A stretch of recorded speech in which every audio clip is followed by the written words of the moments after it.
తెలంగాణ తిరుపతిగా పేరుగాంచిన యాదగిరిగుట్ట శ్రీ లక్ష్మీ నారసింహ స్వామివారి ఆలయం భక్తుల గోవింద నామస్మరణల మధ్య మారుమోగుతోంది. వివిధ ప్రాంతాల నుండి పెద్ద సంఖ్యలో భక్తులు ఆలయానికి చేరుకొని ఆ పంచనారసింహుడిని దర్శించుకొని ప్రత్యేక పూజలు నిర్వహిస్తున్నారు.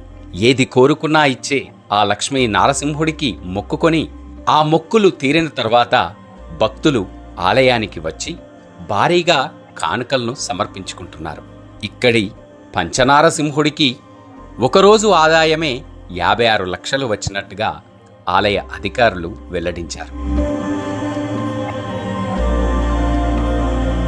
తమ కోరికలను నెరవేర్చిన ఆ లక్ష్మీ నారసింహుడికి భక్తులు అంతే ఇష్టంగా ప్రేమగా కానుకలను భారీగా సమర్పించుకుంటున్నారు.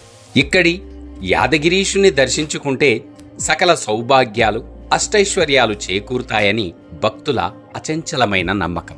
ఏది కోరుకున్నా ఇచ్చే ఆ లక్ష్మీ నారసింహుడి చల్లని చూపు మనందరిపై ఉండాలని కోరుకుంటూ ఓం నమో నారసింహ.